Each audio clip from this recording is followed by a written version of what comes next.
trazer uma mensagem curta para que possamos orar com as verdades reveladas aqui para nós nessa noite. Abra sua Bíblia no Salmo de número 55.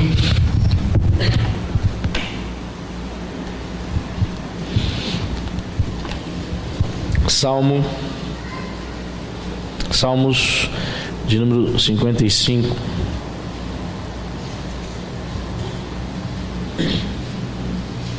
Versículo 17. O título dessa mensagem, para você achar depois lá no YouTube, é a importância da oração. Amém? Vamos falar sobre a importância da oração na vida do crente.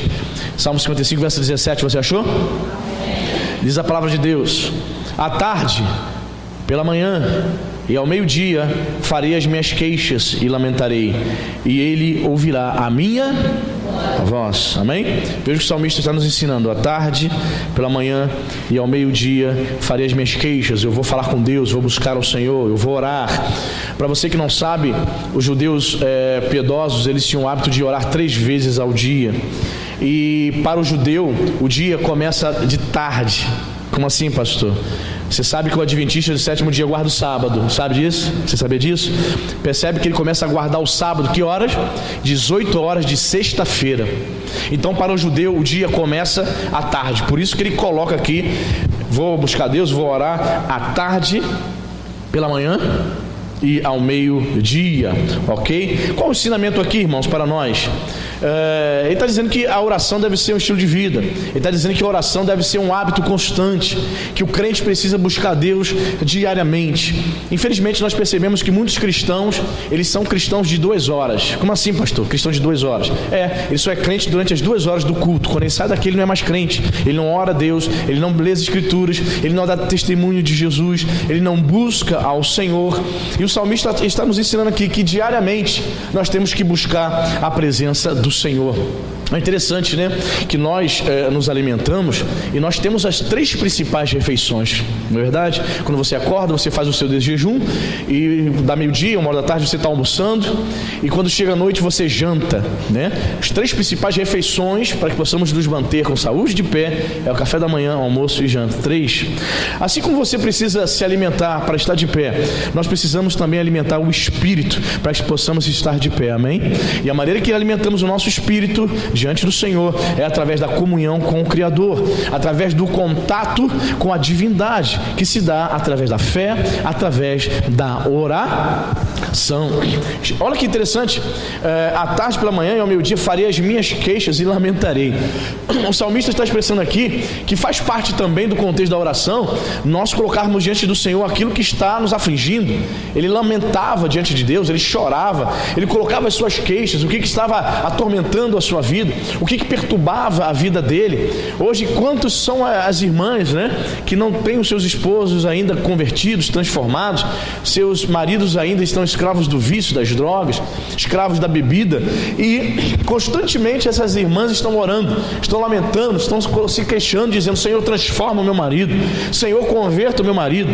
Constantemente esses irmãos estão orando também pelos seus filhos, filhos que um dia foram criados na igreja, foram trazidos até uma certa idade, ele ficou um pouquinho homem, cresceu, a voz dele engrossou, ele simplesmente falou: não quero vir mais na igreja, mãe. E de fato, você não força mais ele a vir à igreja, então ele está no mundo. Então perceba, é uma queixa, é um lamento, é uma expressão também de colocarmos diante do Senhor aquilo que nos aflige. Amém, queridos? Então você pode buscar a Deus, você pode se lamentar, você pode se queixar, você pode chorar, você pode buscar o Senhor, mas que isso seja de fato algo contínuo na sua vida, precisa ser constante. Amém, queridos? Bendito seja o nome do Senhor. Outro indivíduo que orava 3 vezes ao dia, que a Bíblia menciona, é Daniel.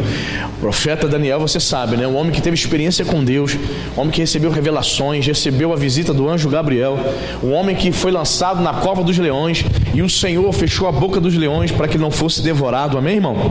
Tudo isso, Daniel teve experiências com Deus profundas, porque ele era um homem de oração. Ontem eu falei o seguinte, repito para você ouvir, meu irmão. Note bem, semana de oração. Você crente, membro dessa igreja, né? Existem 2 tipos de pessoas que não vêm na semana de oração? As pessoas que não podem, porque estão trabalhando, ou por motivo de doença, ou por alguma questão realmente que ela não consegue vir, mas como ela gostaria de vir. Assim como eu recebi o WhatsApp de pessoas dizendo assim: pastor, como eu gostaria de estar aí, mas eu não posso estar, mas estou jejuando, estou ligado, vocês estão aí na igreja, no culto, eu estou ligado aqui agora, eu estou ligado pensando em vocês, buscando a Deus também. Existem dois tipos de pessoas que não vêm nessa semana de oração. São essas pessoas que não podem e as pessoas que não têm visão. Elas não entenderam o propósito de Deus para a vida dela. Elas não têm a visão e a sede que tinha Daniel, a sede que tinha Davi.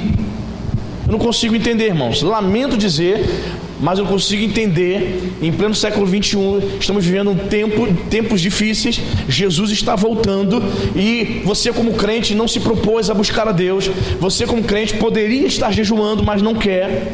Poderia estar aqui conosco orando e clamando desde segunda-feira, mas você não veio porque você não quis, não porque você não pôde. A minha oração é que o Senhor desperte a tua vida espiritual, amém? Porque você está dormindo. Você está dormindo. A vida de Davi, a vida de Daniel era uma vida de oração. O estilo de vida deles era um estilo de vida de oração, de buscavam o Senhor. Vir à casa de Deus era só mais um bônus. Estar orando com os irmãos é um bônus daquele que tem a vida de oração. Amém, irmão? Jesus valorizava a oração, amém? Abra sua Bíblia no Evangelho de Lucas, capítulo 5, para a gente ver isso.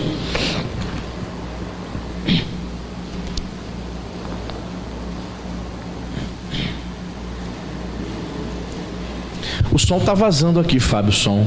Dá um pause, por favor, o CD está rodando, está vazando. Lucas 5. Olha só, meu irmão, o que diz a palavra. Lucas 5, versículo 16. Se referindo a Jesus. Você achou? Ele, porém, se retirava para lugares solitários e fazia o que, irmão? Repita comigo. Orava. Se Jesus, filho de Deus, tinha preocupação e a necessidade de se retirar para orar, para buscar o Senhor, para sair um pouco da agitação, né? Agitação do dia a dia, ele se retirava para lugares solitários para buscar Deus. Se ele tinha essa necessidade, imagina eu e você. Jesus valorizava a oração. E Jesus é o nosso maior exemplo, irmão. Se Jesus orava, se Jesus buscava o Senhor, muito mais nós precisamos buscar a Deus, amém? Diz as Escrituras que quando o Senhor Jesus, ele foi escolher os discípulos, ele passou a noite inteira orando. Ele passou a noite inteira buscando a Deus para escolher os 12. E ainda assim, ele escolheu um traidor. Já prestou atenção nisso? Já reparou esse detalhe? Ele buscando a Deus, e ainda assim ele escolheu um traidor. O indivíduo queria traí-lo. Querido, em nome de Jesus, o Senhor, ele valorizava a oração. Ele procurava estar sozinho com Deus, buscando ao Senhor. Eu sei que na correria, você que tem criança pequena, meu Deus, como é difícil, né? Como é difícil separar um tempo para buscar Deus. Como é difícil separar um tempo para orar ao Senhor, para meditar nas Escrituras. A pessoa trabalha fora, estuda, tantos afazeres, querido, mas é necessário que você tenha um tempo para passar com Deus. Você tem que ter, irmão. Você precisa passar tempo com Ele. Não é possível um crente dizer eu tenho intimidade com Deus se não passa tempo com Ele. É uma mentira. Eu não posso dizer que você é uma pessoa íntima minha se eu não convivo contigo, se eu não passo tempo contigo. Você não conhece meu dia a dia, meus hábitos, então você não é íntimo meu. Como é que o crente pode dizer que tem intimidade com Deus se não passa tempo com o Senhor? Se não passa tempo buscando o Senhor? Se nessa semana de oração sequer fez um jejum? Diz para mim, irmão. Pois é, o Espírito Santo está falando contigo, querido. Você quer ter intimidade com Deus? Você precisa passar tempo com Ele. Você precisa valorizar a disciplina, o hábito da oração, amém, irmão? Você, quando era católico ou espírita, católico como a maioria, eu também era, nós não tínhamos esse hábito, nós rezávamos no final da noite. Isso, se você fazia isso, você rezava lá o Pai Nosso, Ave Maria, aquela reza decorada. Não era uma oração, não era algo espontâneo. percebe? Mas você se converteu. Hoje você tem comunhão, intimidade com o Senhor, penso eu, amém? Então você precisa expor aquilo que está no teu coração. A oração precisa ser uma realidade na tua vida, amém, meu irmão? Em nome de Jesus, comece, faça e leve isso a sério. Estamos ainda no início do ano. Faça um propósito com o Senhor de ter um tempo diário, não uma vez por semana. Não seja crente 2 horas, crente só 2 horas dentro da igreja. Lá fora você não quer nada com a hora do Brasil. Meu irmão, em nome de Jesus, valorize a oração assim como o nosso Senhor valorizava, amém, irmão? Jesus precisava orar, sabe por quê? Porque ele tinha uma missão, querido. A missão dele era fazer e cumprir com a vontade do Pai. A missão dele era pregar o Evangelho, era viver o Evangelho, anunciar o reino de Deus. Ele precisava estar fortalecido. A oração nos fortalece, amém, querido? A razão porque muitos crentes estão fracos, a razão porque muitos crentes estão assim, ó, quase desviando, quase saindo da igreja, colocando a culpa no pastor, na igreja, nos irmãos, pelos seus fracassos e pela sua fraqueza. A razão é porque não ora, a razão é porque não busca Deus. E aquela oração marota no final da noite, no final do dia, você cansado: Senhor, abençoa minha vida, meu Senhor, muito obrigado, graças a Deus. Já vai igual criança orando. Ora aí, a criança: queria orar. Ora aí, para agradecer pelo alimento. Senhor, meu Deus, meu Pai, obrigado por essa comida, amém. Deve já? É assim, né, André? Olha essas orações relâmpagos, né? Tudo bem, irmão, tudo bem a criancinha de 5, 6 anos orar assim, mas você, adulto, com entendimento e consciência, ouvindo mensagens após mensagens, ter esse tipo de vida espiritual relaxada? Não, meu irmão.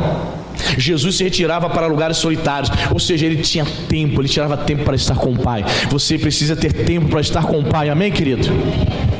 A importância da oração na nossa vida. Terceira coisa que a gente aprende, Atos 4:31, vamos aí, vamos seguindo. Atos dos Apóstolos. Estamos falando sobre a importância da oração.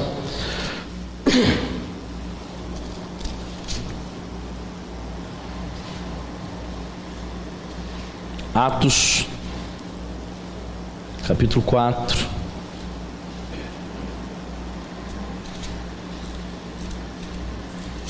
Versículo 31. Os discípulos reunidos e orando, diz a palavra, você achou? Tendo eles orado, tremeu o lugar onde estavam reunidos, e todos ficaram cheios do Espírito Santo, e com intrepidez anunciavam a palavra de Deus, amém? Olha o que aconteceu. Tendo eles orado, tremeu o lugar. Houve uma manifestação física ali naquele lugar. É interessante que muitas vezes nós expressamos de várias maneiras, né? Existem algumas reações físicas quando o crente está buscando a Deus. Nos momentos de oração fervorosas, alguns crentes choram, né? Alguns crentes, eles começam a tremer. Estava orando com a Laís ontem para vir para cá. Eu, a Letícia, a Laís, segura aí na mão da Laís. Senhor, abençoa o culto dessa noite. Tava, Laís, minha mão, pai. Foi mal, Laís, me perdoe. Estava aqui no fervor. A gente expressa, irmãos, alguma coisa precisa acontecer. Quando o crente ora, nós precisamos, sabe, experimentar a graça de Deus. E quando eles oraram, irmãos, não foi só os crentes que pularam, que apertaram a mão do outro, não. O lugar tremeu. Houve um pequeno terremoto naquele lugar. O lugar tremeu. E ao tremer o lugar, diz o texto que todos, repita comigo, todos, não foram 5, 7, 6, todos que estavam reunidos ficaram cheios do Espírito Santo. E algo me chama a atenção, por quê? Por que me chama a atenção? Porque em Atos, capítulo 2, versículo 4, no Pentecostes, eles já haviam ficado cheios do Espírito Santo. Pastor, qual é a necessidade de 2 capítulos depois eles precisarem se encher de novo? O versículo 29 nos dá a dica. Aqui, ó. Volte aqui, ó.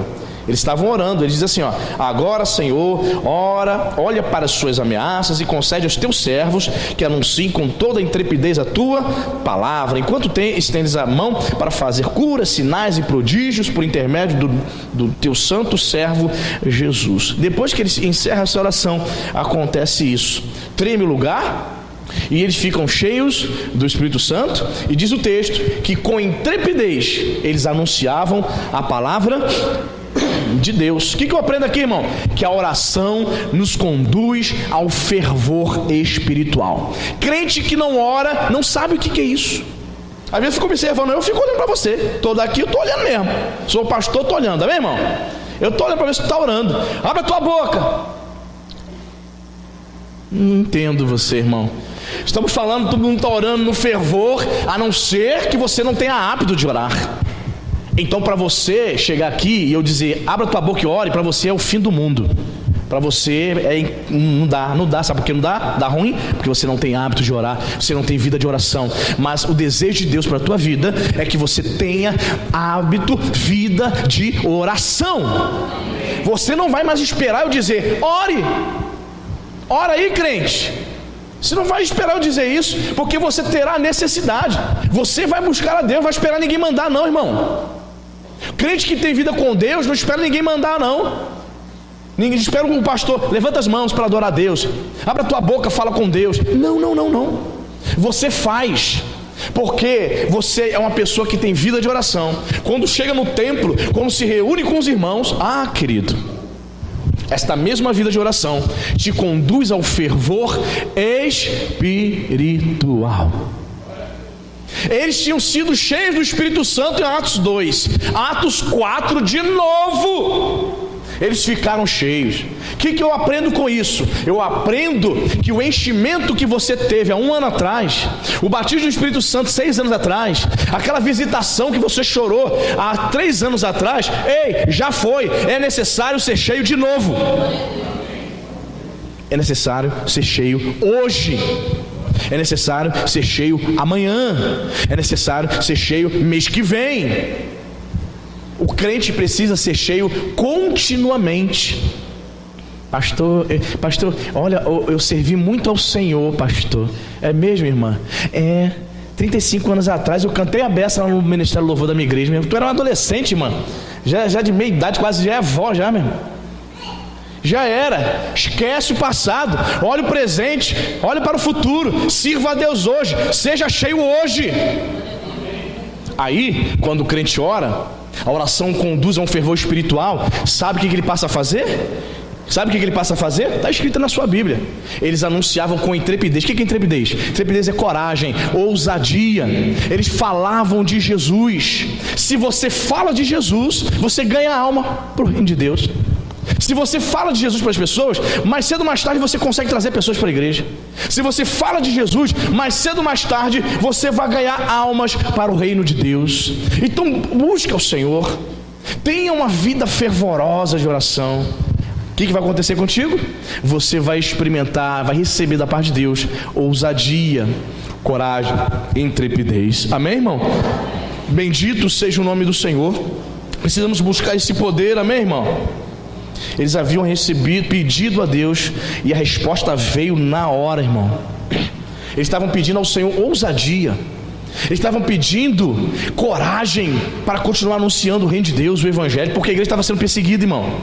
Então muitas pessoas estavam com medo de morrer. Essa que era a realidade aqui. Imagine você precisando falar de Jesus, mas lá fora guardas para te matar, as autoridades prontas para prender você. Tem que amar muito a Jesus, não tem? Tem que crer muito na palavra, muito no Deus que diz servir, para continuar pregando. E para isso, irmãos, é necessário ser cheio do Espírito Santo. Amém, querido? Vamos para Tiago, capítulo 5. A gente vai aprender mais algumas coisas.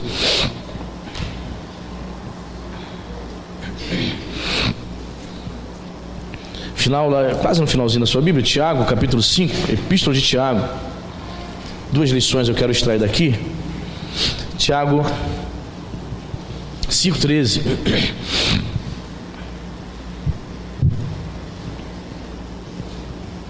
Você achou? Tiago 5,13. Está alguém entre vós sofrendo? Faça.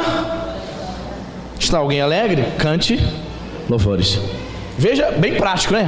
Está sofrendo, crente? Tá triste? Tá ruim? Tá desempregado? Sem dinheiro? Tá doente?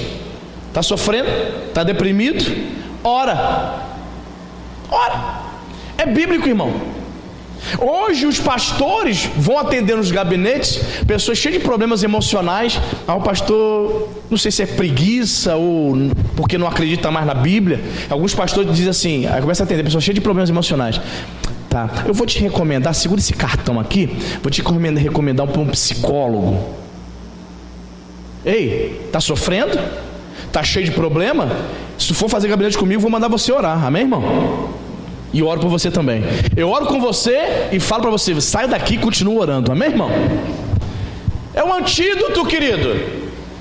O antídoto para o sofrimento causado pelas dores da vida continua sendo buscar a Deus. Tem outro caminho não. Eu estava conversando com os diáconos esses dias. Existe um curso que eu penso um dia em fazer só por curiosidade, não para exercer. Seria o curso de psicanálise clínica. A pastorada toda está fazendo, vira uma moda isso agora. Não critico quem faça não. Como falei, um dia, não sei quando, penso em fazer por curiosidade. Mas algo me preocupa muito.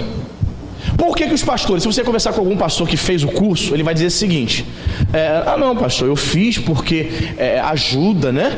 Ajuda o pastor no ministério, no aconselhamento, entender a questão das emoções das pessoas. Ok. Será realmente, irmãos, que a palavra de Deus, o Espírito Santo, está precisando de muleta? Será que a palavra de Deus, o Espírito Santo, está precisando de acessórios? Será que Deus mudou? Porque essas coisas são novas. E o cristianismo já dura 2000 anos. Jesus continua curando, amém, querido? A pessoa está na casa de Deus, vai conversar com o pastor, e eu vou dar aconselhamento usando as temáticas de Freud? Que é, irmão? Eu vou orar pela tua vida, eu vou crer no poder do Espírito Santo, e você vai ser curado, e você vai ser restaurado, irmão. Jesus não mudou não, querido. Interessante, né? Freud era ateu, e o pessoal se utilizando das suas premissas para poder aconselhar o povo de Deus. Ei, querido, eu vou aconselhar você usando as escrituras, irmão, que a palavra de Deus ela não falha e ela não muda. Amém, irmão? Eu estou preocupado, muito preocupado. A partir do momento que eu começo a substituir a palavra do Senhor, eu começo a substituir a oração por acessórios, recursos, curso, muito pastor, curso, 5, como eu falei para você, um dia eu penso até em fazer, só por curiosidade, no final de 2 anos, chegar, concluir o curso e dizer, muito bem, para que serve isso? Pelo que eu tenho visto, irmão, é isso que eu tenho visto, percebido muitos pastores substituindo a palavra de Deus por esse tipo de aconselhamento baseados em teorias e sofismas humanos. Isso me preocupa muito. Confiemos na palavra, amém, irmão? Veja bem, versículo 16 diz o seguinte: confessai, pois, os vossos pecados uns aos outros e orai uns pelos outros para serdes curados. Aí ele vai dizer assim: muito pode, repita comigo, muito pode, por sua eficácia, a súplica do justo. Outra versão diz assim: muito pode em seus efeitos a oração do justo. A versão corrigida diz assim, ou seja, muito pode em sua eficácia, ou seja, a oração do justo tem poder, a oração do justo funciona, a oração do justo realiza maravilhas, amém, querido? Eu vi um filme, me recomendaram um filme, eu vi um filme essa semana, um filme evangélico. Se você tem a Netflix em casa, assista, 90 Minutos no Paraíso, uma história real. O pastor ainda está vivo até hoje, que aconteceu nos anos 80, final dos anos 80, a história de um pastor que sofreu um acidente. Ele aos 38 anos de idade sofreu um acidente, bateu de carro, de frente com um caminhão, e ele morre ali naquele acidente. Ele tem os ossos esmigalhados, o caminhão arrebenta com ele, e já estava morto. Os paramédicos chegaram para socorrê-lo, viram o pulso dele, está morto e tal, tá ok. minutos depois, mais de uma hora depois, um pastor estava passando ali, naquela área, aí perguntou: o que aconteceu aí? O trânsito parou, né? Foi uma ponte. O que aconteceu aí? Aí os guardas: não, houve um acidente ali, o rapaz já está morto, morreu e tal. Ele: posso ir lá? O pastor falou assim, esse senhor que estava passando, falou: eu posso fazer uma oração por ele? Ele: rapaz, ele já está morto já, não há mais nada o que fazer. Ele: por favor. Ele sentiu de Deus de ir lá: eu preciso fazer uma oração por ele. Após muita insistência, o pastor foi lá e fez uma oração pelo pastor que estava morto. E o pastor voltou à vida, meu irmão. E hoje esse filme foi baseado no livro que ele escreveu. Esse livro já vendeu o livro dele vendeu 46 milhões de cópias no mundo todo. Olha só, 46 milhões de exemplares. Ele já viajou praticamente o mundo todo dando testemunho dele. Hoje ele tem 60 e poucos anos de idade. O nome dele é Donald Piper. Tem nada a ver com John Piper, não. É Donald Piper o nome dele. Pastor batista americano lá do Texas. Teve essa experiência. E ele conta no filme, né? A trecho do filme, que ele conta o que ele viu lá no paraíso, lá no céu, o tempo em que ele ficou morto e voltou. Aí o filme vai mostrando a recuperação dele, né? Todas as cirurgias que ele fez. Ele ficou 13 meses, 1 ano e 1 mês no hospital, né? Até poder sair, até se recuperar. Então, veja bem, irmãos, um pastor passando naquela hora sentiu de Deus de orar pelo indivíduo que estava morto. Tem que ser uma inspiração de Deus, sim ou não, irmão? Por quê? Quando a pessoa está morta, você diz: está morta, né? Às vezes, mesmo você sendo crente, você não é tentado a ir lá fazer uma oração para o morto, pedir para Deus trazer de volta. Geralmente não. Até hoje eu nunca vi em nenhum sepultamento nenhum irmão dizer assim: pastor, eu quero fazer uma oração aqui para o morto, para ele voltar. Nunca vi. Para isso acontecer, realmente tem que ser algo de Deus.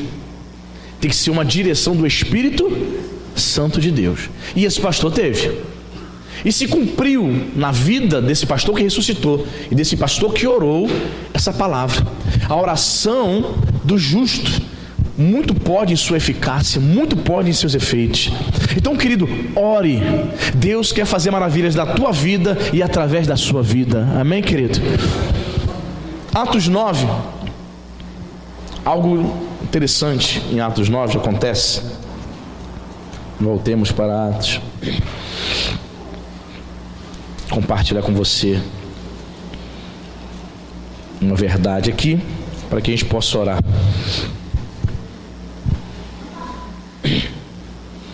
Atos capítulo 9.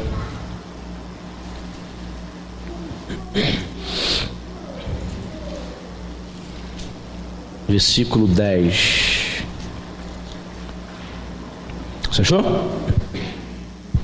Ora, havia em Damasco um discípulo chamado Ananias. Disse-lhe o Senhor numa visão: Ananias. Ao que respondeu: eis-me aqui, Senhor.